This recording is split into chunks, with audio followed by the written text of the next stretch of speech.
Bonsoir à tous, merci de nous rejoindre sur France 3 pour ce débat consacré aux élections municipales dans le Vaucluse. Et ce soir, on va s'intéresser à la ville d'Avignon.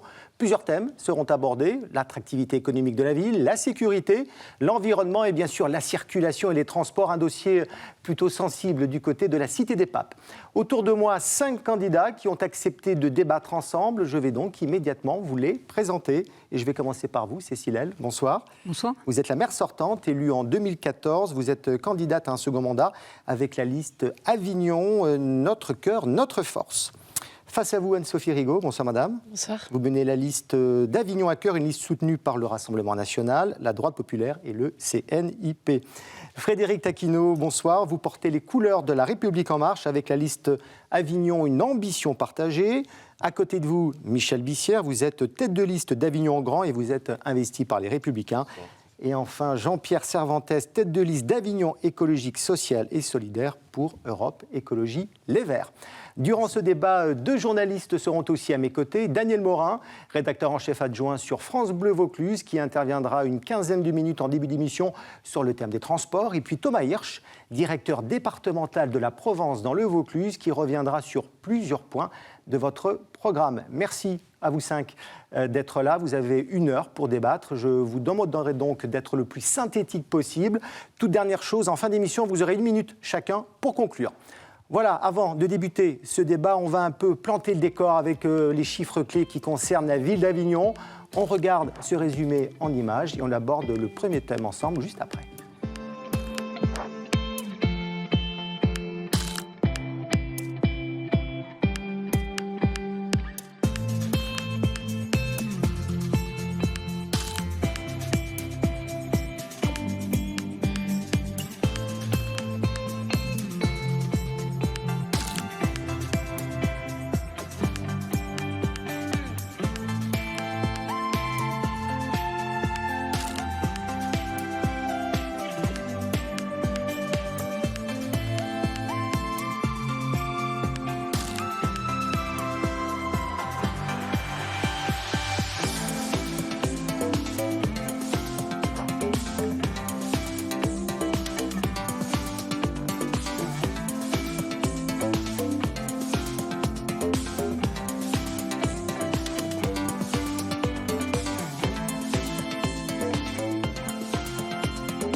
Voilà, un chiffre à retenir. 31%, c'est le taux de pauvreté à Avignon, 17 points de plus qu'au niveau national, ce qui en fait la ville la 5e la plus pauvre de France. Alors on va essayer, avec le premier thème de ce débat, de comprendre pourquoi on en est arrivé là, en évoquant l'attractivité économique de la ville. Et je vais commencer par vous, Cécile L. Pourquoi Avignon n'arrive-t-elle pas à endiguer la pauvreté ?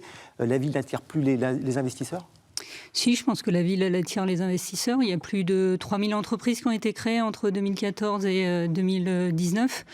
Après, la réalité, c'est aussi qu'il y a 80% des logements sociaux de l'agglomération qui sont concentrés sur la ville d'Avignon et qui nécessairement abritent plutôt des habitants qui aujourd'hui sont en difficulté socio-économique.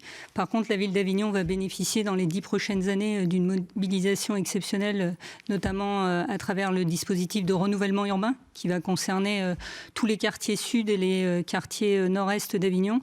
Donc plus d'un Avignonnais sur 4. Il y a plus de 200 millions d'euros qui vont être investis, dont près de 100 millions d'euros par l'État. Et je pense que là, pour le coup, c'est une vraie opportunité, une vraie chance pour notre ville de permettre à ses habitants de pouvoir trouver un avenir, et notamment un avenir professionnel au sein de la ville d'Avignon. Anne-Sophie Rigaud, si vous étiez élue le 22 mars prochain, quelle serait votre première mesure dans ce domaine ? Alors, vous dire quand même un petit peu en préambule, si vous me permettez, vous rappeler quand même 2 chiffres. Le premier, c'est le taux de pas de porte fermée en 2014 qui était de 20%, en 2019 qui était de 28%. Par rapport, si vous parlez des commerces ? Oui, tout à fait. Au niveau des commerces du centre-ville, c'est bien la preuve que le centre-ville est en train de mourir, qu'Avignon est à l'agonie.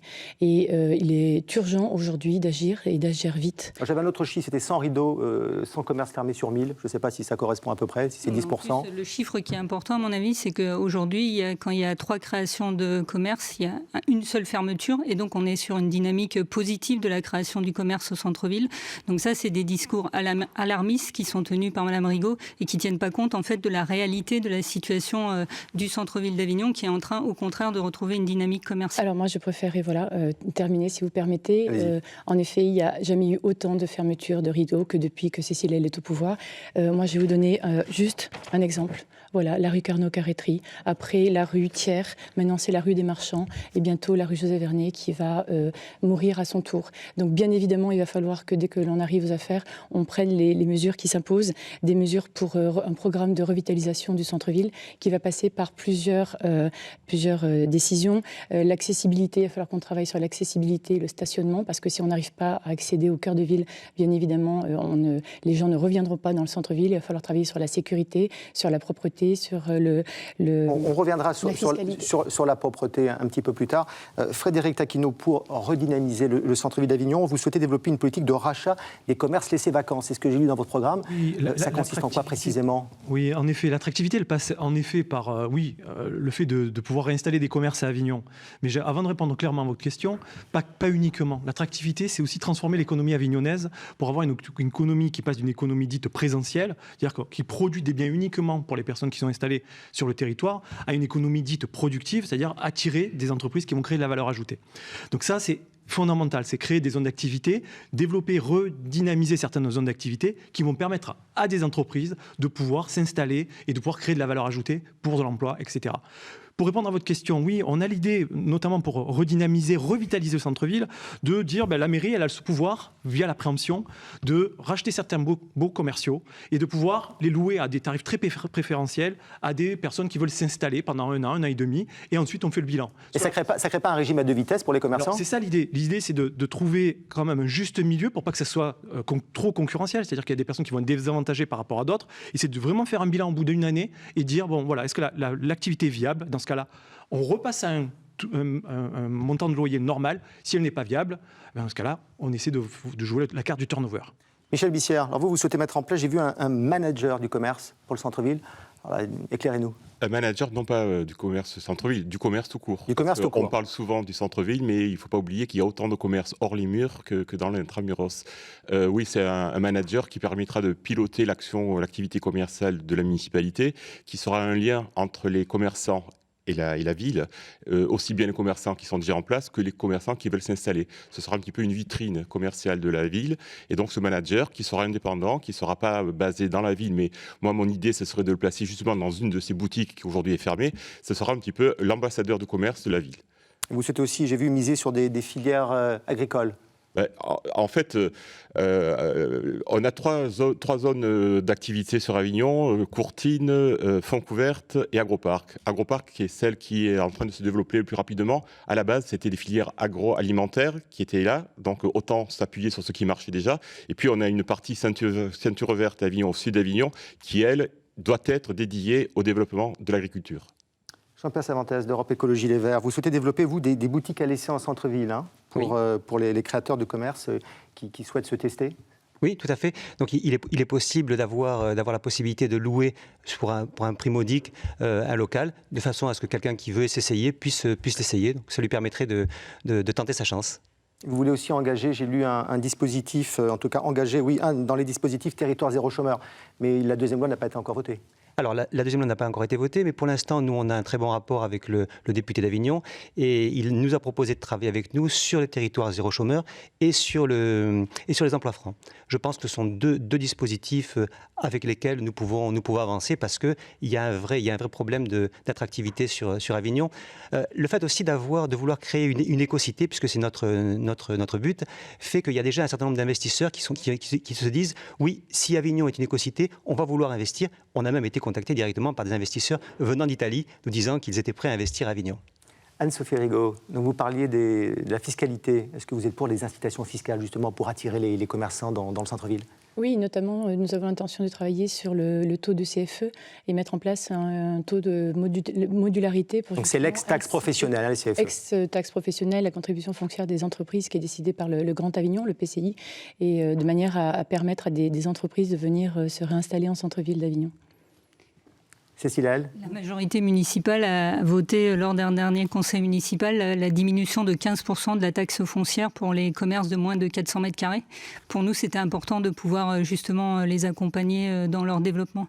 Et ce que je voulais dire aussi, c'est que moi, je considère qu'en matière d'attractivité économique, Avignon doit s'appuyer sur ses atouts, et notamment celui d'être une ville à taille humaine, notamment par rapport à la technopole agroparc qui a été évoquée tout à l'heure. Ce qui fait sa force aujourd'hui, c'est qu'on a un écosystème qui positionne à la fois des instituts de recherche comme l'INRAE, en proximité directe avec des centres universitaires comme le centre d'agrosciences de l'université, et surtout avec des passerelles avec les entreprises qui sont dans la dynamique du pôle de compétitivité Terralia. Et donc ce qui fait la force des territoires comme ceux d'Avignon par rapport aux grandes métropoles, c'est cette proximité de tous les acteurs qui font qu'ils peuvent trouver ensemble des solutions pour justement soutenir l'emploi et le développement économique. Et parmi aussi notre atout en matière d'attractivité économique, il y a bien sûr le tourisme. Et je voulais simplement dire que l'année 2019 a été pour le coup une année exceptionnelle pour notre ville, notamment avec une fréquentation remarquable de nos 2 monuments. Il y a eu plus de 680 000 visiteurs au Palais des Papes. C'est un record historique. Et pour revenir à l'emploi, est-ce que la mairie a la main justement sur l'emploi ? On dispose. Alors moi je voulais aussi rappeler quand même qu'on est à un niveau de chômage le plus bas observé depuis le début des années 2010 sur notre ville. Et puis on a à disposition quand même quelques outils de développement économique, même si c'est vrai que c'est une compétence qui est plutôt assumée par la communauté d'agglomération. On a par exemple le marché d'intérêt national, le MIN d'Avignon, qui va fêter cette année ses 60 ans et dont la ville est le principal actionnaire, qui aujourd'hui est pourvoyeur d'emploi, qui est quasiment complètement occupé, et notamment qui s'est spécialisé dans des ateliers de transformation de produits issus de l'agroalimentaire et de l'agriculture, en lien avec le pôle Terralia.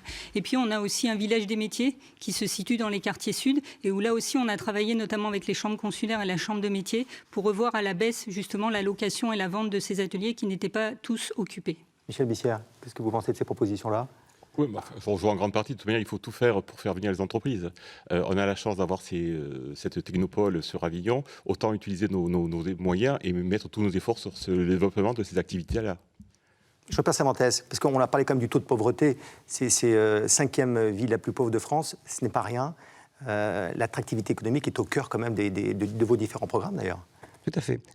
Bon, nous, en tant qu'écologistes, on va favoriser tout ce qui est le passage à l'agriculture biologique. Comme on l'a dit, Agropole est effectivement un technopole qui permet de regrouper cela, puisqu'on a l'INRA, on a un lycée agricole, on a la chambre d'agriculture, et puis on a la gare TGV à Avignon. Donc on est capable d'attirer et de permettre à Avignon le passage de l'agriculture conventionnelle à l'agriculture biologique. On a tout ce qu'il faut pour attirer. On a même une ferme expérimentale, la Durette, d'agroforesterie, qui permet justement d'expérimenter in situ de nouvelles techniques d'agriculture. Et puis, il y a donc avec l'agriculture biologique, il y a des créations d'emplois qui sont énormes. Le deuxième marché et deuxième possibilité de création d'emplois, ce sont les énergies renouvelables. Notre projet prévoit, c'est incomparable par rapport à tout ce qui est proposé. Vous l'avez chiffré ça, en termes d'emploi ? En termes d'emploi, il y a plus de 200 emplois qui sont directement sur Avignon. Si on prend les chiffres nationaux rapportés au territoire, on a à peu près 200 territoires sur les énergies renouvelables. On va parler transport et circulation à présent avec Daniel Morin de France Bleu Vaucluse qui nous rejoint sur ce plateau. Bonsoir Daniel. Alors la circulation, je le disais, est un thème très sensible à Avignon. Il y a le tramway, bien sûr, mais pas seulement. Oui, alors il y a des sujets qui s'invitent, vous le savez, dans les campagnes électorales. Et puis il y a des sujets qui s'imposent, tout simplement, ils s'imposent aux candidats parce qu'ils s'imposent au quotidien des Avignonnaises et des Avignonnais. Et c'est le cas véritablement de cette question des déplacements et des transports que nous allons aborder ensemble pendant quelques minutes, si vous le voulez bien. C'est une préoccupation forte, centrale de votre campagne, mais forte des Avignonnais qui attendent de vous, mesdames, messieurs, eh bien, des réponses concrètes et si possible des solutions rapides à leurs difficultés. difficultés au quotidien. Alors prenons une première question, on va parler du tram dans un instant. Première question sur les embouteillages autour des remparts. Qu'est-ce que vous proposez concrètement les uns les autres pour essayer de résoudre le plus rapidement possible cette question des embouteillages autour des remparts? Et je me tourne d'abord vers vous, Jean-Pierre Cervantes, qui avait été, je le rappelle à celles et ceux qui nous regardent, au début du mandat, en tout cas l'adjoint à la circulation de Madame L. Qu'est-ce que vous proposez pour ces embouteillages? C'est ça, donc j'ai été adjoint, et puis depuis, ça fait 5 ans qu'il n'y a pas d'adjoint à la circulation. Ça explique peut-être aussi les problèmes et la circulation catastrophique. Ouais, moi, ce que je propose... elle ne m'a pas remplacé parce que j'étais irremplaçable. C'est la boutade. Vos solutions. Alors, ma solution, dans un premier temps, c'est de pouvoir utiliser les couloirs de bus par les voitures qui font du covoiturage. Je pense que ça permettrait à la fois de désengorger la circulation et de favoriser le covoiturage, qui n'est pas une pratique qui est suffisamment utilisée dans notre région. Frédéric Taquino, vos propositions? Alors, juste pour faire le lien avec la précédente thématique, c'est l'attractivité. C'est aussi pour les entreprises mieux circuler, c'est aussi pour les entreprises avoir du personnel, en tout cas formé. C'est quand on veut attirer une entreprise, c'est une approche globale qu'il faut avoir. Et notamment, vous le dites, la circulation est une difficulté sur Avignon, on ne va pas se mentir. Alors nous, concrètement, on pense qu'il y a 2 types de circulation à Avignon. Il y a une circulation dite donc, interne, c'est-à-dire propre aux Avignonnais. Et donc là, effectivement, on a une vraie difficulté, notamment par rapport à l'axe du sud des remparts, entre le pont de l'Europe et le parking des Italiens. Ça, c'est le constat. Vous n'apportez aucune solution pour l'instant. Je vais y venir. Ouais, donc l'idée, je vais essayer de poursuivre, l'idée c'est de pouvoir mettre un sens unique sur cet axe-là dans un premier temps, entre le pont de l'Europe, dans quel sens, j'en sais rien. Parce que je pense qu'il faut un plan de circulation sur la partie sud, qu'on vous comprenne des remparts, dans un premier temps, puis dans un second temps, voir dans quelle mesure on peut étudier aussi l'opportunité de faire un sens de circulation unique autour des remparts d'Avignon, comme l'ont fait certaines villes, Montpellier, Aix-en-Provence ou Carpentras. Donc rétablir un sens unique autour des remparts. C'est à étudier. Encore une fois, il n'y a pas de dogmatisme sur le sujet. Je crois que c'est une vraie difficulté, à la fois pour les Avignonnais et à la fois pour les entreprises qui veulent s'installer. Donc il faut y réfléchir. Et deuxième temps, il y a la circulation dite de transit.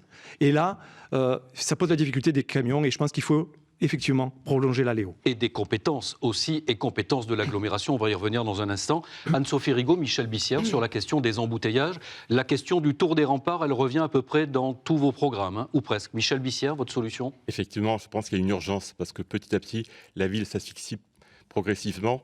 Et moi, j'ai fait des propositions qui sont dans mon programme. Et effectivement, moi, je propose l'étude d'un sens unique sur la partie sud uniquement des remparts, la partie donc qui va de l'hôtel de préfecture à la gare centre-ville jusqu'au pont de l'Europe.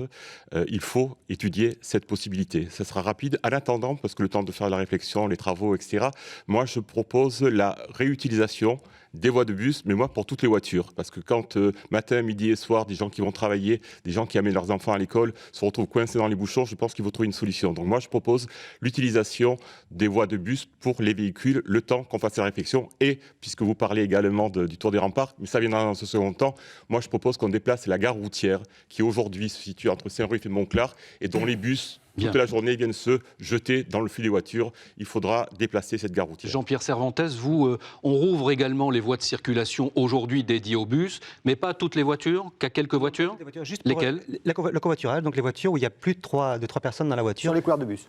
Les couloirs de bus, ça se fait déjà. Enfin, moi, j'ai vécu très longtemps aux Pays-Bas. Il y a des voies réservées uniquement au covoiturage, et il y a des villes qui ont déjà mis cela. Et c'est les policiers municipaux qui contrôlent s'il y a 3 personnes à bord. Exactement, comme une vitesse excessive, et comme un feu rouge, et comme tout. Anne-Sophie Rigaud, vos propositions pour réduire les embouteillages autour des remparts d'Avignon? Pour rendre un petit peu de fluidité au trafic avignonnais, la première mesure sera de nommer bien évidemment un adjoint à la circulation. Il n'y en a plus depuis 2015, on en a parlé tout à l'heure.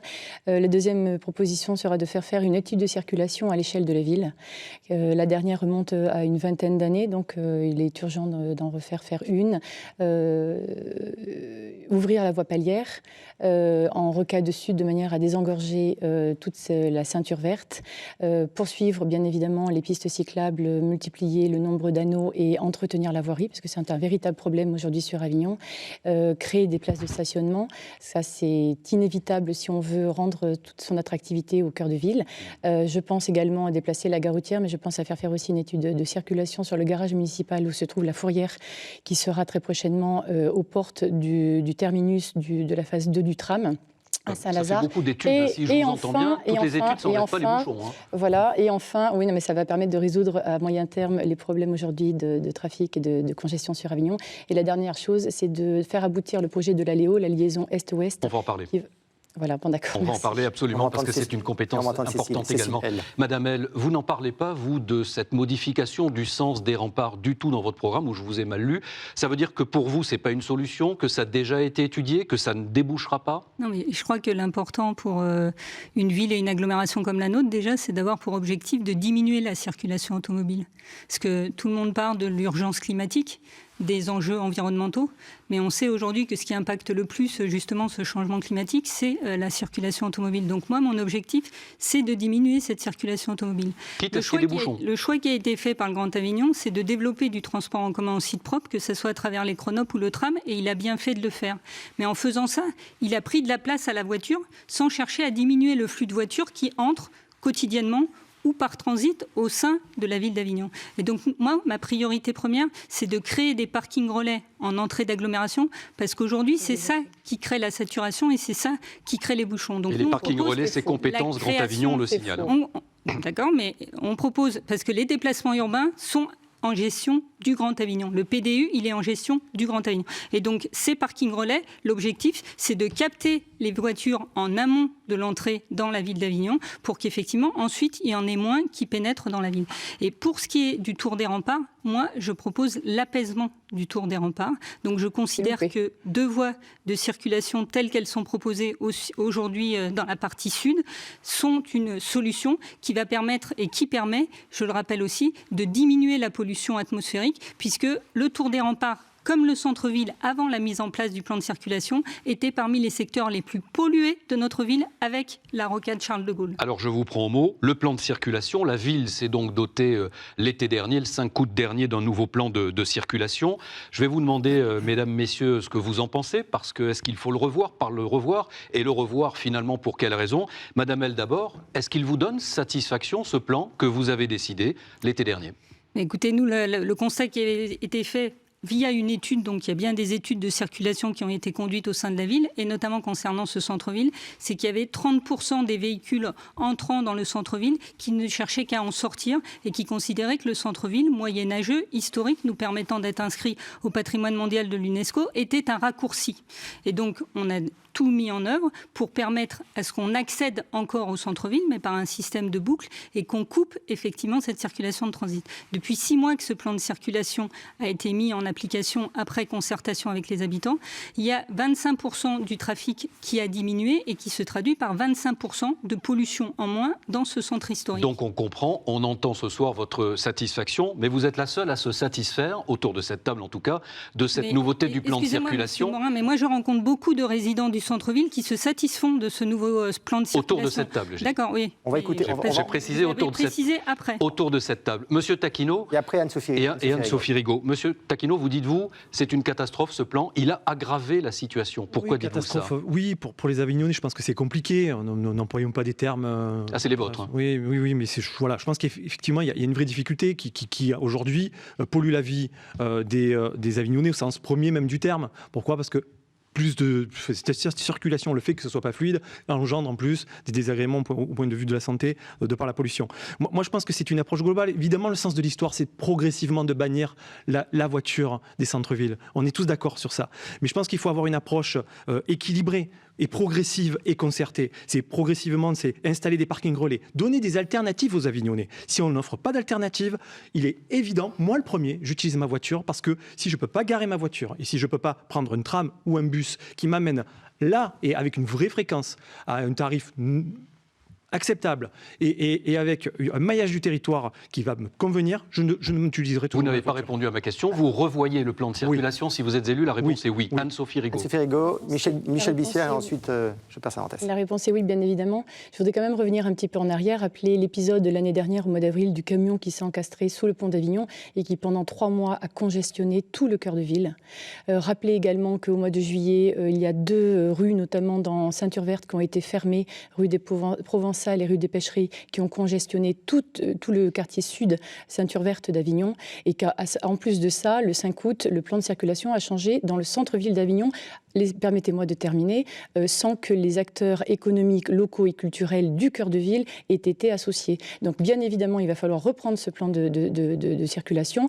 J'avais d'ailleurs l'année dernière proposé... On va rapidement conclure avec M. moi aussi je voudrais aussi terminer, si vous s'il vous plaît. Allez-y, très rapidement. J'étais à l'origine de la proposition d'un sens giratoire unique autour des remparts, comme c'est le cas à Carpentras, comme c'est le cas à Saint-Rémy-de-Provence, comme c'est le cas à Aix-en-Provence. Je suis surprise de voir que certains de mes adversaires s'en font maintenant en font leurs mesures. Depuis le début voilà, pour tout le monde. J'en parle depuis un peu plus longtemps. Après, c'est l'étude de circulation qui décidera de l'opportunité ou pas de cette mesure. Monsieur Cervantes, vous revoyez le plan ou pas? Moi, je revois le plan, je le réétudie, mais surtout, il y a une mesure que personne ne propose et tout le monde sait que la seule mesure, l'électrochoc pour diminuer le nombre de voitures et pouvoir prendre plus de transports en commun, c'est la gratuité des transports en commun. Actuellement, il y a 30 villes en France. Compétence du Grand Avignon. Tout à fait, compétence du Grand Avignon, c'est la même C'est-à-dire que si vous êtes maire, seul un maire, en tout cas, peut, s'il est président du Grand Avignon, décider la gratuité. C'est ça, mais c'est la même élection. Donc là, oui, mais le plan de circulation, c'est compétence municipale. Ce sont deux plan de circulation, c'est compétence municipale. C'est faux. Oui, mais la gratuité des transports en commun, c'est la mesure qui permet justement de diminuer le nombre de voitures. Très peu de temps sur ce thème. Michel Bissière. Pour répondre à votre question, je revois le plan de circulation de l'intramuros. Je pense qu'il y a eu une grosse erreur de fait, le manque de concertation. On a coupé la ville en deux. La rue de la République, aujourd'hui, isole les deux parties de ville. Et je crois qu'il faut qu'il y ait une fluidité. Je rejoins M. Taquino dans le sens où on ne reviendra pas au tout voiture, c'est certain. Mais je pense qu'il faut faire les choses intelligemment, en concertation. Il faut permettre que les gens qui rentrent dans le centre-ville puissent aller plus facilement sur l'est ou sur l'ouest. Il faut réouvrir les halles d'Avignon à la circulation.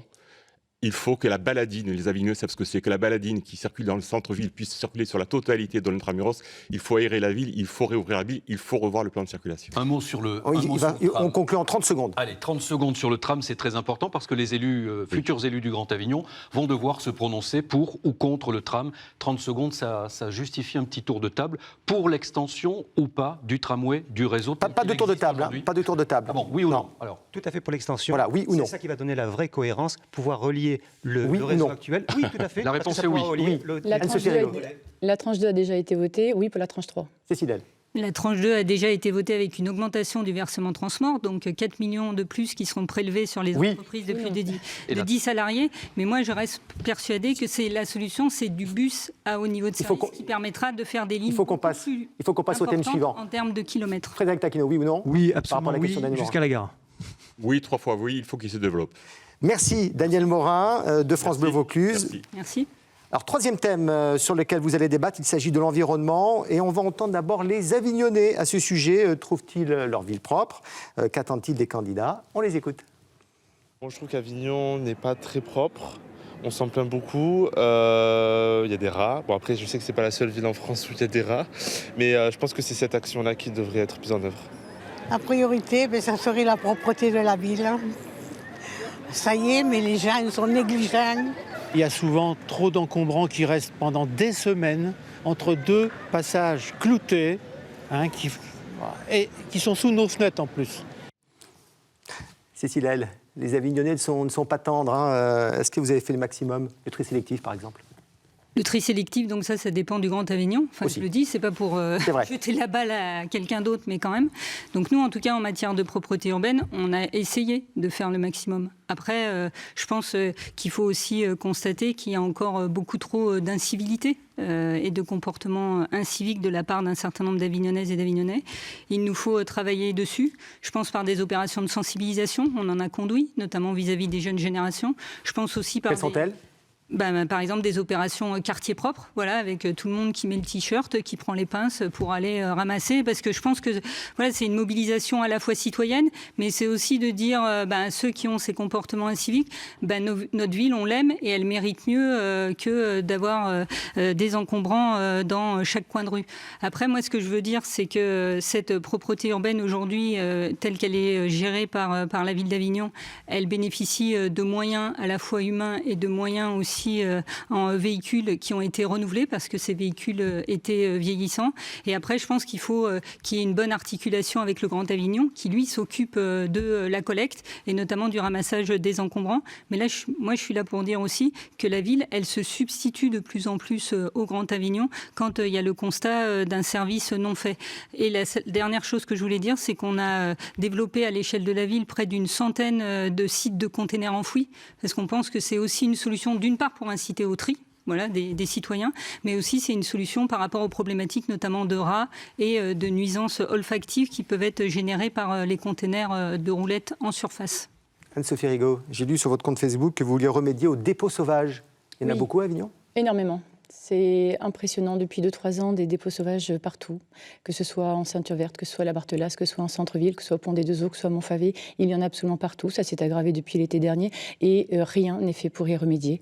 Donc la solution, laissez-moi terminer. Écoutez, je vous invite à sortir de votre tour d'ivoire, Madame Cécilel, et à vous rendre un petit peu sur le terrain et à venir voir la réalité. J'habite sur Avignon, dans les faubourgs. Moi aussi. Écoutez, je vous ai laissé parler. Anne-Sophie Rigaud, allez-y. Mais moi, je pense que quand il y a des mensonges je ne vous ai pas interrompu, quand il y a des mensonges qui sont laissez parler, s'il vous plaît, Madame Elle. Je vous demande de bien vouloir me laisser m'exprimer sur ce sujet.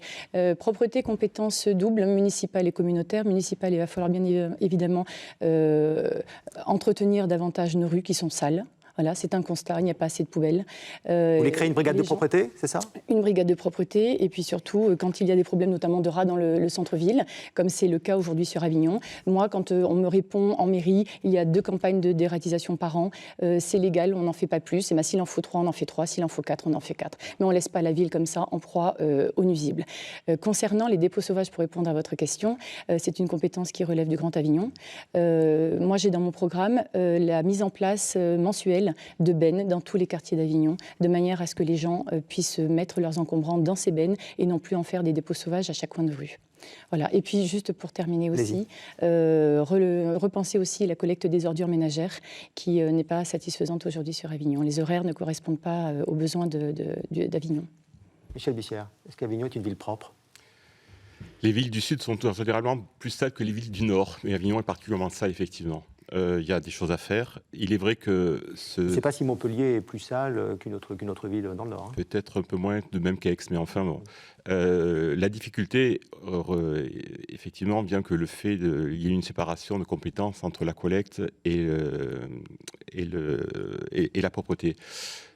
Aujourd'hui, quand les Avignonnais se plaignent d'un problème de collecte, on les renvoie au Grand Avignon. Je pense qu'il est important que les maires des 16 communes qui composent le Grand Avignon reprennent, non pas la compétence, puisque la compétence a été donnée, reprennent la responsabilité. Et quand quelqu'un téléphone à une mairie en disant on a un problème de collecte, on ne le renvoie pas au Grand Avignon. C'est au maire de reprendre la main sur les problèmes de propreté et de collecte.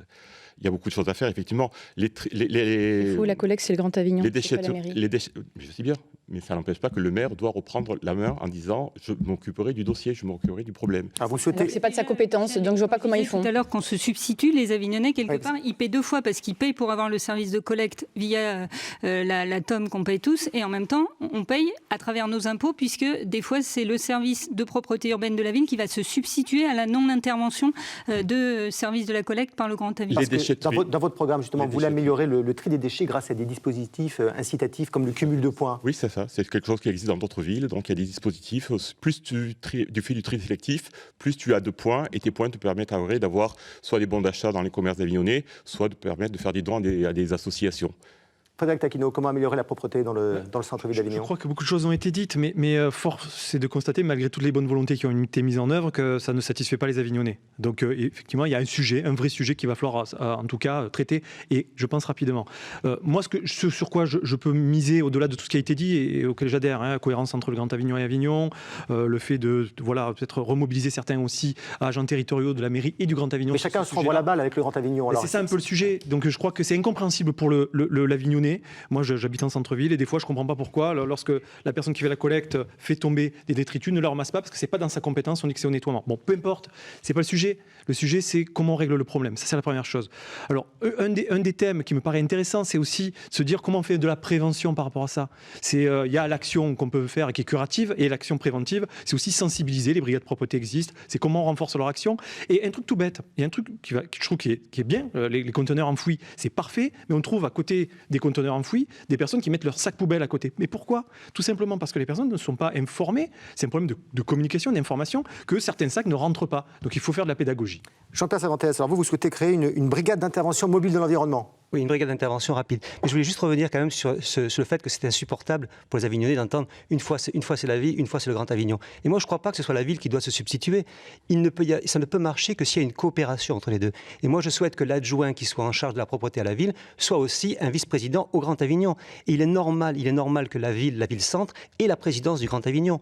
On ne peut pas accepter d'avoir se substituer à ce qui devrait être la coopération. Il est important d'avoir cette coopération. Elle est essentielle.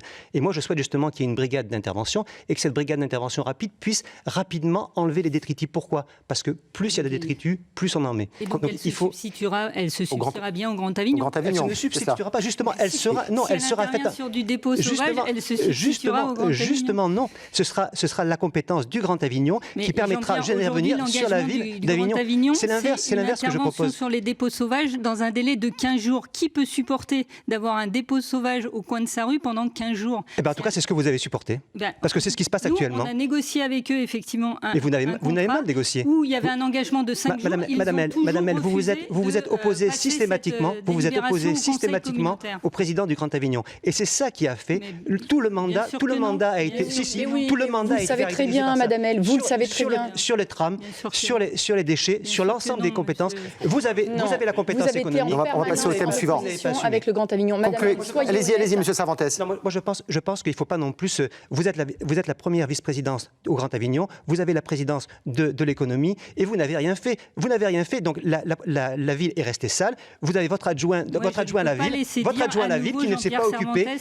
Moi, je connaissais votre adjoint. Je vais chaque matin, chaque matin en mairie d'Avignon à pied et je constate que la ville est propre. Donc après, il y a beaucoup de comportements inciviques.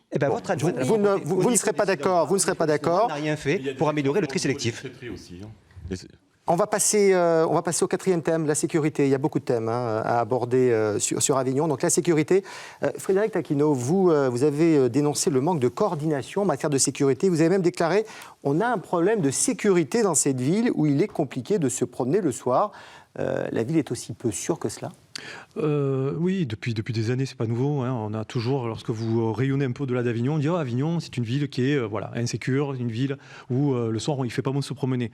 Et à la fois c'est une réalité, à la fois c'est aussi une perception que peuvent avoir les Avignonnais, même si parfois c'est toujours un tout petit peu exagéré, on le sait. Mais en même temps, c'est une réalité. Donc oui, moi je considère que, moi maire, au lendemain des élections, il n'y a pas une délégation à la sécurité. C'est le maire qui doit garantir à ses concitoyens la sécurité. Donc je m'empare de ce sujet-là. Et la première chose que je fais, parce que c'est un sujet qui traîne depuis des années à Avignon, moi ça fait 50 ans que je suis à Avignon, ça fait 50 ans que j'en entends parler, c'est le lendemain des élections, je vais voir le procureur de la République, je vais voir le préfet, je vais voir l'ensemble des acteurs, notamment le directeur de la sécurité publique, et même si effectivement le maire a qu'un levier qui est la police municipale, mais je pense qu'avec une action volontariste, avec une action qui permet de mettre autour de la table l'ensemble des acteurs de la sécurité, on doit pouvoir trouver des solutions, notamment avec la police nationale, avec laquelle il y a une coordination, mais il faut aller au-delà. Michel Vissière, vous êtes d'accord avec cela ? Je pense qu'il y a des choses à faire, il y a beaucoup de choses à faire. Il faut multiplier les rapports avec la police nationale. Il faut, augmenter le nombre de policiers municipaux aussi ? J'augmente le nombre de policiers municipaux. Je fais en sorte qu'il y ait une police municipale 7 jours sur 7 sur Avignon. Je multiplie... C'est 6 jours sur 7 actuellement. Actuellement, la police ne travaille pas le dimanche, sauf cas particulier, des événements, des événements sportifs. Jusqu'à 14h. Ils sont payés à une heure supplémentaire. Mais multiplier la vidéoprotection, moi je suis pour la mise en place de caméras devant les établissements scolaires. Je suis pour la mise en place de conseils de vigilance dans les quartiers, puisqu'à Avignon, nous avons des mairies de quartier. Je pense qu'il est bon que chaque mairie de quartier mette en place un conseil de vigilance où il y aura bien entendu l'élu de quartier, l'élu en charge de la sécurité, il y aura des représentants citoyens du quartier, il y aura des centres sociaux représentés, il y aura les collèges représentés, il y aura les écoles représentées, il y aura la police nationale représentée. Et quel sera le rôle de ce conseil précisément ? Ça permettra d'avoir un constat du quartier, l'évolution, et puis ça permettra une émission préventive, une alerte, et puis après une réaction et voir comment les choses vont évoluer. Anne-Sophie Rigaud, la première des mesures qu'il faut prendre dans votre programme, c'est une augmentation du budget de la sécurité ? Oui. Conséquent ? Une augmentation en espérant pouvoir le faire, pour une simple et bonne raison, c'est que le budget 2019 de la ville d'Avignon n'est toujours pas bouclé et que nous n'avons pas eu de conseil municipal depuis le mois de novembre et que le budget 2020 n'est pas voté.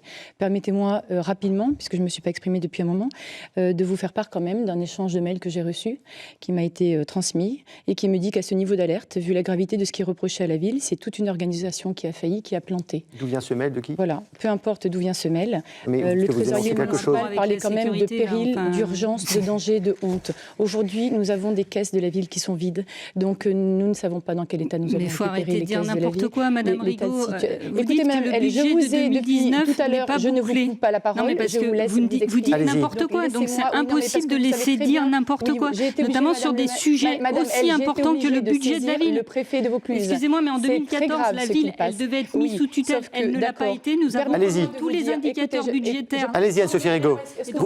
Vous répondrez juste après. Mais vous répondrez juste après, Cécile. Anne-Sophie Rigaud s'exprime et je vous donne la parole juste après. Allez-y.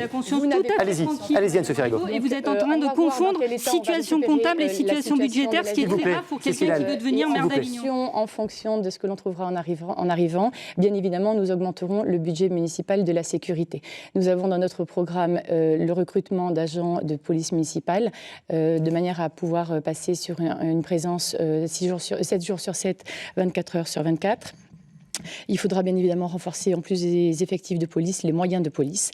Parce que moi, quand je prends le temps d'échanger avec eux et que certains me disent « nos locaux, c'est la honte », insalubrité au poste central de police municipale, quand on me dit « on en a marre », quand on me dit « j'ai honte de dire que je travaille à la police municipale d'Avignon », quand on me dit « elle refuse de nous recevoir, il faut que ça change », quand on me dit à la police municipale d'Avignon « on n'avance plus, on recule », Avignon, c'est le musée de la police municipale où je voudrais retrouver le goût du travail. Il faudrait peut-être, un petit peu, vous ouvriez les yeux, Cécile, et que vous rendiez compte dans quel état vous avez mis la ville. Est-ce que vous avez chiffré tout cela? Plus de caméras, les autres mesures que j'aimerais aussi prendre en place, combien ça coûte? C'est donc déployer les caméras nomades sur la ville d'Avignon et renforcer la vidéosurveillance en haute définition. Et combien ça coûte tout cela? Non, mais ça, ne vous inquiétez pas. C'est pas moi, je ne m'inquiète pas, c'est les Avignonnais qui vont s'inquiéter, certainement. Mais il va falloir, à un moment donné, faire des choix aussi, monsieur. Voir où sont les priorités, où on met les forces vives tout au long de notre mandat. Les rythmes scolaires, je reviens dessus. Donc cet argent, on va pouvoir l'utiliser notamment pour renforcer la sécurité sur Avignon.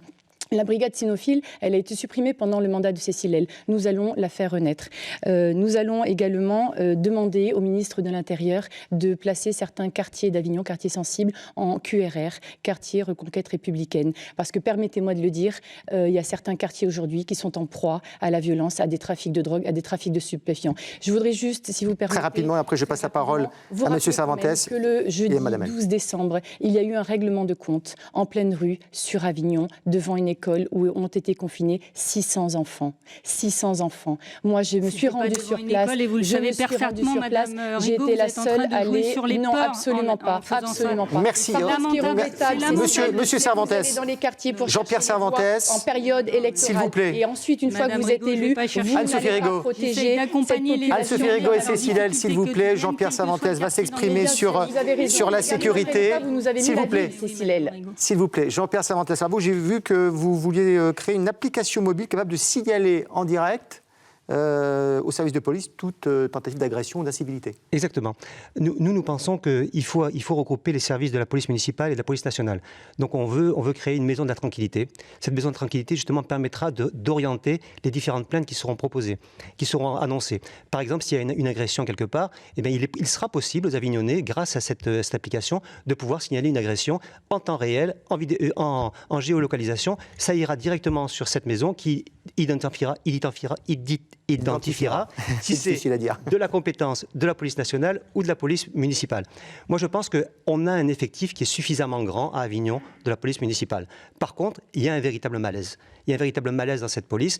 Ça n'est pas qu'avec la police municipale, c'est l'ensemble du personnel municipal. Nous avons été voir l'ensemble du personnel municipal. Il y a un immense malaise dans le personnel municipal et il va falloir, ça va être la première des choses, il faut que les Avignonnais puissent avoir des agents agent qui a envie, qui retrouve l'envie de servir les Avignonnais. Pour l'instant, l'impulsion qui est donnée par la municipalité ne leur donne pas cette envie-là. C'est une constatation. Cécile, juste 30 secondes pour répondre à Anne-Sophie Rigaud. 30 secondes, s'il vous plaît. Non, mais sur la sécurité, enfin, je pense qu'il y a déjà une priorité qui a été donnée par cette majorité municipale, puisqu'il y a eu notamment une augmentation des postes de policiers municipaux, et principalement parce que nous avons décidé de créer un nouveau poste, notamment dans le quartier de Saint-Chamond. Oui, ça ne vous dérange pas quand elle m'interrompt toutes les 2 secondes? Si, justement, j'interviens pour que chacun ait la parole. Allez-y, Cécile. Allez-y, Cécile. Vous avez inauguré, non, c'est faux, c'est faux. Policiers municipaux à 118. Anne-Sophie Rigaud, s'il vous plaît, laissez parler Cécile. Il y en a 4. Vous aurez moins de temps de parole, Madame Rigaud, s'il vous plaît. Vous aurez moins de temps de parole. Cécile, allez-y. Je confirme que nous avons donc rénové, y compris l'ensemble des postes de police municipaux de proximité, donc rénové l'ensemble des locaux qui étaient effectivement fortement dégradés. On a relocalisé, y compris le poste de police municipale du Pont des Deux Eaux, qui était promis depuis des années. Personne ne l'avait fait. Nous l'avons fait au bout de 2 ans pour rendre ce poste de police municipale beaucoup plus lisible. Pour moi, la priorité, c'est que la police municipale, ça doit être une police de proximité au service des Avignonnais et des... Alors, merci, très bien. Remettez des îlotiers sur le terrain. Ils sont tous enfermés dans des bureaux. Il faut un partenariat exemplaire entre police municipale et police nationale, et notamment qui fait référence dans la gestion de la sécurité sur un grand événement comme l'est le festival. On va passer, s'il vous plaît, à Thomas Hirsch, directeur départemental de la Provence, qui nous rejoint sur ce plateau. Et vous allez, Thomas, approfondir certains points qui ont été évoqués ici. Moi, j'ai d'abord une question, parce que je vous ai tous entendus les uns et les autres, vous avez tous des propositions, vous avez tous quelque chose à dire, vous êtes géniaux. Mais comment vous allez résoudre et répondre à la grande question de l'abstention ? Pour moi, c'est quand même un des enjeux démocratiques majeurs de cette élection locale. Aujourd'hui, à Avignon, on se retrouve quasiment avec 1 personne sur 2, un peu moins, qui ne vote plus. Cécile. Moi, je pense, et j'ai toujours pensé ça, que la meilleure façon de lutter contre l'abstention, c'était d'agir quand on a la chance d'être en responsabilité, comme je l'ai été, par exemple, depuis 6 ans en tant que maire d'Avignon. Je pense que c'est par l'action, en montrant aux gens que quand on est à la tête d'une ville comme celle d'Avignon et qu'on a la chance d'être maire, eh bien, on peut développer de la politique qui va répondre à leurs préoccupations. Quand on fait la régie municipale, par exemple, de la cantine, et qu'on reprend la main sur la confection des repas, et que du coup, on propose des repas de qualité sans affecter le prix de ces repas qui est proposé aux familles, quand on diminue aussi, par exemple, le coût des centres de loisirs, ben, je pense qu'on agit pour le pouvoir d'achat de celles et ceux dont on parlait tout à l'heure, qui ont le plus de difficultés et qui sont effectivement nombreux à être présents sur une ville d'Avignon. Donc moi, je crois à l'action politique. C'est aussi pour ça que je me représente pour essayer d'avoir un second mandat. Et je pense que c'est l'une des solutions à l'abstention. Frédéric Taquino, on se rend compte que l'intramuros vote plutôt bien, que certains quartiers, notamment ceux qui concentrent le plus de pauvreté et de précarité, certains quartiers périphériques d'Avignon, votent très peu. Comment on fait revoter les jeunes aujourd'hui ? Je pense qu'il y a une défiance envers la classe politique et on voit que cette défiance, maintenant, elle gagne aussi les élus de proximité. On le voit tous les jours, notamment, moi je l'ai vu, notamment ma permanence a été à plusieurs reprises taguée, abîmée, en tout cas attaquée. Et ça, je crois qu'il y a une vraie difficulté. Et là, je pense qu'il faut simplement refaire de la politique autrement, revenir au sens premier du terme politique. C'est la vie de la cité, la chose publique. C'est-à-dire faire en sorte que lorsqu'une personne s'engage en politique, comme moi je le fais depuis peu, puisse faire des promesses qu'elle va tenir. C'est-à-dire avoir un engagement, certes personnel, mais pour le collectif. Et c'est cet engagement-là qui va permettre d'avoir des résultats. Je crois qu'aujourd'hui, beaucoup de choses sont dites. C'est faire, en tout cas, ce qu'on dit, notamment dans un projet tel que le projet qu'on propose, et le permettre d'aller au bout et d'avoir des résultats concrets. À la fois des résultats économiques, on l'a vu à Avignon, mais en plus des résultats qui doivent permettre aux Avignonnais de résoudre des difficultés au quotidien. Et si on ne fait pas ça, la politique ne comptera pas pour les personnes qui sont à Avignon et pour globalement tout l'ensemble des citoyens. Anne-Sophie Rigaud, qu'est-ce que vous avez envie de répondre aux gens, aux électeurs, à ces citoyens qui s'intéressent au quotidien de leur ville ? On l'a entendu, la voirie, la propreté, la sécurité, mais qui disent que vous êtes hors sol finalement. Alors qui est hors sol ?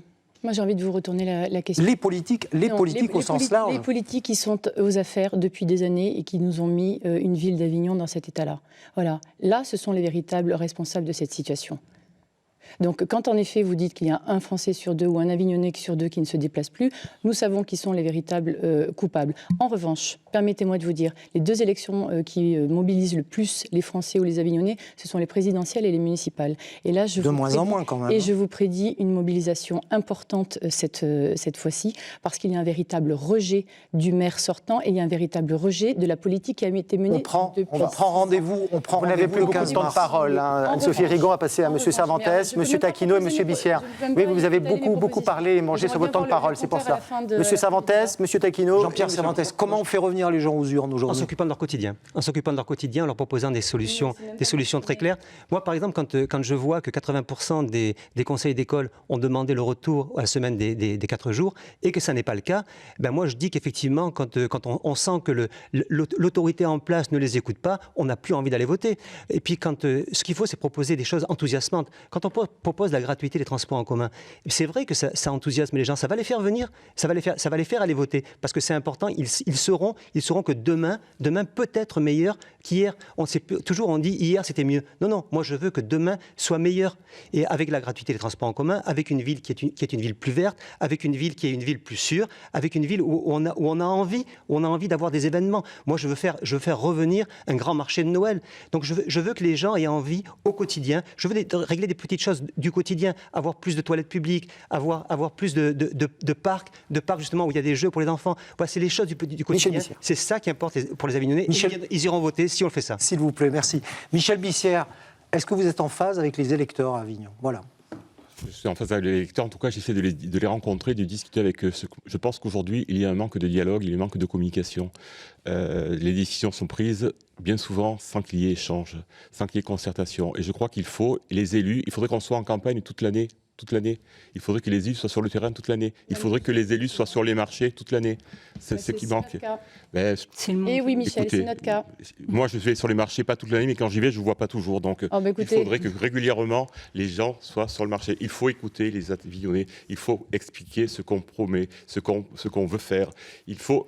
Une des propositions que je fais également, je suis pour la retransmission des conseils municipaux par vidéo sur le site de la ville, par Internet, afin que les Avignonnais puissent, sans se déplacer à la salle des fêtes le jour des conseils municipaux, puissent suivre les conseils municipaux pour voir ce que c'est que la vie politique au quotidien. Voilà, il faut rétablir le lien, rétablir le dialogue avec les Avignonnais. Frédéric Taquino de La République En Marche. Je crois qu'on est d'accord pour dire qu'il faut réinitier la politique, enfin en tout cas les Avignonnais avec la politique locale. Je crois que la méthode l'a été dite, je crois qu'il faut plus de proximité. Un maire, c'est aussi un acteur pivot, c'est quelqu'un qui doit être accessible, c'est quelqu'un qui doit être en permanence à l'écoute de ses concitoyens et avec une méthode qui se veut être une méthode d'écoute et d'intelligence collective. Je crois que c'est fini le temps où, et c'est la raison pour laquelle souvent on considère que certaines politiques sont hors sol, c'est fini le temps où on reste entre, j'allais dire, initié et on prend des décisions. Je crois que je ne suis pas pour une démocratie participative, mais en tout cas, faire preuve aujourd'hui de faire créer des liens entre notamment les mairies de quartier, c'est ce que moi je souhaiterais faire en sorte que les maires de quartier soient plus en proximité, soient plus à l'écoute, avec des marges de manœuvre pour pouvoir être à l'écoute des Avignonnais et par mesure ascendante peut-être prendre en considération certains besoins et y répondre très rapidement, avec réactivité, ça me paraît être essentiel. C'est-à-dire réinvestir une politique de proximité et notamment en déconcentrant certains moyens. Je vous rappelle quand même que l'enjeu est de taille. Après un an de gilets jaunes, la réforme des retraites, le 49.3 et maintenant le coronavirus, vous allez encore avoir du boulot pour les... Michel Bissière, vous avez un retard en temps de parole. Bien, je viens de m'exprimer. Bon. Moi, je voulais peut-être juste rajouter là, que justement par rapport à cette dimension de maire à l'écoute des habitants de sa ville, je pense que moi j'ai essayé d'être un maire de terrain. Notamment, je rappellerai que tous les ans, il y a eu des comptes rendus de mandat qui ont été faits et depuis bien longtemps, le maire d'Avignon ne s'était pas attelé à cette tâche-là. Avec des visites de terrain qui ont été réalisées de manière systématique dans tous les quartiers d'Avignon. Faut pas rigoler quand même. Donc pour moi, l'important, quand on est maire, c'est d'être à la fois une élue de proximité et à l'écoute des habitants et de ses concitoyens, mais c'est aussi d'être capable de donner une impulsion, une vision et d'oser pour sa ville. Et c'est ça qui est particulièrement motivant dans un mandat comme ça. Michel Bissière, rapidement, s'il vous plaît. Rapidement, puisque sur Avignon, nous avons la chance d'avoir des mairies de quartier. Je crois qu'il faut peut-être encore plus utiliser ces mairies de quartier, puisque un mandat d'une municipalité, c'est une élection de proximité. On a la chance d'avoir ces mairies de quartier dans les quartiers, c'est le cas de dire. Donc autant les utiliser, autant être proche des populations de ces quartiers en organisant des réunions régulièrement, expliquant nos projets, nos propositions, peut-être avant le conseil municipal expliquer les grandes thématiques, les grandes délibérations qui seront proposées. Mais oui, mais dans ce cas-là, comment vous expliquez la différence qui est vécue par les citoyens dans l'intramuros et à l'extérieur, dans les quartiers périphériques? Moi, je vis juste en lisière des remparts. Je peux vous dire que c'est pas du tout la même atmosphère. Hein. Ben justement, il faut inciter les gens qui habitent en dehors des remparts, éloignés des remparts, de s'approprier la volonté d'aller au-delà des Merci. Non, on va conclure. On va faire un tour de table. Merci Thomas Hirsch. Je rappelle que vous êtes directeur départemental de la Provence Vaucluse. Ici, on fait un petit tour de table. Vous avez maintenant, pour conclure, 45 secondes chacun. Écoutez, Anne-Sophie Rigaud, vous avez maintenant 45 secondes chacun pour conclure. Le tirage au sort a désigné Cécile L. C'est donc à vous, 45 secondes. Et il y a le petit chrono qui se déclenche là. Merci, Thomas Hirsch. Merci. Bien, comme vous le savez, je suis votre maire depuis 2014. Vous me connaissez. Vous connaissez à la fois ma détermination, ma motivation pour cette ville, ainsi que l'énergie que je suis capable de déployer. Vous avez vu comme moi cette ville se transformer en profondeur et durablement. Ma proposition, c'est de continuer cet élan ensemble et collectivement, parce que la réussite pour Avignon, c'est bien ensemble que nous la construirons. Vous savez que vous pouvez me faire confiance. J'ai tenu tous les engagements que j'avais pris devant vous en 2014. Et ce que je vous propose, c'est de me renouveler cette confiance et donc dès le 15 mars, je compte sur vous, toutes et tous. Frédéric Taquino. Bien, Avignon de naissance et de cœur, moi je souhaite proposer une approche en 3 dimensions, c'est-à-dire une première dimension qui va consister à donner une vision à cette ville. Alors, on l'a vu, j'ai expliqué que ce qui me semble être important, c'est d'initier des grands projets, c'est de permettre aux entreprises de s'installer à Avignon pour créer de l'emploi et créer des richesses sur ce territoire qui, vous l'avez aussi largement commenté, aujourd'hui parfois se meurt et a des difficultés notamment sociales. Ensuite, on a une approche pragmatique, répondre aux attentes des Avignonnais dans leur quotidien de manière très concrète, comment on est à l'écoute, et aussi une méthode de travail qui se veut une méthode de travail consensuelle, une méthode de travail qui soit effectivement en proximité des Avignonnais, en réinvestissant certains champs, notamment dans les mairies de quartier, et ça me paraît essentiel de pouvoir en tout cas faire la synthèse entre ces 3 dimensions. Michel Bissière, des Républicains. J'ai annoncé ma candidature au municipal il y a 2 ans. C'est un choix que j'avais mûrement réfléchi. C'est un choix qui s'est fait par conviction plus que par ambition. J'ai constitué une équipe autour de moi qui est la liste Avignon en Grand, qui est composée d'experts, qui est composée de personnes de la société civile, des gens qui avaient envie de s'investir pour la ville d'Avignon. Aujourd'hui, il y a beaucoup de choses à faire et nous sommes prêts à prendre les commandes de la ville et d'intervenir dès le lendemain. Je vais être le maire des Avignonnais, je vais être le maire au quotidien, je vais être le maire du quotidien, je vais être le maire d'Avignon qui propulsera Avignon vers les années futures. Je veux que le maire d'Avignon prenne la présidence du Grand Avignon et reprenne la main sur le Grand Avignon. Je pense qu'ensemble, on a beaucoup de choses à faire. Je veux faire d'Avignon une ville attractive plus qu'une ville apaisée. Anne-Sophie Rigaud, c'est à vous, 45 secondes. Oui, à la question « Vivons-nous mieux sur Avignon en 2020 qu'en 2014 ?» Bien évidemment, la réponse est non. La commune est-elle plus belle, plus propre, plus sûre? La réponse, malheureusement, est encore non. Alors, dans quelques jours, vous allez avoir un choix très simple à faire. Soit redonner et reconfier les clés de la ville à une équipe municipale éparpillée façon puzzle, ou alors donner les clés de la ville et faire confiance à une équipe nouvelle, à une équipe déterminée, à une équipe motivée, à redresser la ville et à redonner le sourire aux Avignonnais. C'est la mission que je me suis donnée pour les 6 prochaines années avec mon équipe, autour d'un projet municipal que nous avons construit avec mon équipe, mais dessiné avec vous. Dans nos projets, nous avons un projet d'aréna, un grand projet complexe, sportif et culturel, dans lequel nous allons tous ensemble pouvoir revivre des émotions, et nous allons également, parce que vous ne m'avez pas permis tout à l'heure de m'exprimer. Et c'est terminé, Anne-Sophie Rigaud, c'est 45 secondes. La démocratie participative dans nos quartiers. C'est 45 secondes pour tout le monde. Jean-Pierre Cervantes, c'est à vous. Merci. Notre grande ambition, c'est de faire d'Avignon une écocité. Une écocité, pourquoi? Parce que tous les scientifiques le disent, nous avons 10 ans devant nous pour nous réapproprier nos modes de vie, pour essayer de limiter l'impact du réchauffement climatique. Et la ville, l'agglomération, c'est la bonne échelle pour se réapproprier nos modes de vie. Moi, je suis convaincu que beaucoup d'Avignonnais ont envie d'œuvrer pour cette chose-là. On peut œuvrer de différentes différentes façons on peut œuvrer avec sa carte de crédit. À chaque fois qu'on achète quelque chose, on choisit, on fait un choix. Et à chaque fois qu'on fait un vote, on fait un choix également. Donc le vote des Avignonnais, le 15 mars, ça peut être justement ce vote pour aider au grand défi de l'humanité qui est comment lutter contre le réchauffement climatique. Alors moi, mon grand projet, c'est d'améliorer le quotidien des Avignonnais. Moi, je ne veux pas que demain, on puisse se retrouver avec des villes à 40-46 degrés et qu'on ne sache pas où pouvoir se déplacer. Voilà, donc c'est vraiment le défi et la contribution de chacun que vous pouvez faire le 15 mars en votant écologie. Merci Jean-Pierre Cervantes. Et je tiens à rajouter, pour être totalement complet, qu'il y a donc 8 listes qui se présentent au premier tour de ces élections municipales à Avignon. Voici donc les 3 autres candidats. Monsieur Denis Schmid, d'Avignon Animaliste, monsieur Farid Farissi, d'Avignon Citoyenne et Populaire, et madame Sylvie Viala-Tavakoli, pour unir Avignon. Les palettes et les noms s'affichent derrière moi. Merci infiniment à vous 5 d'avoir participé à ce débat. J'espère qu'il aura fait un petit peu avancer les idées, voilà, même si parfois les échanges sont un peu vifs. Très belle soirée à tous sur France 3 et à très bientôt. Merci. Merci. Bonne soirée.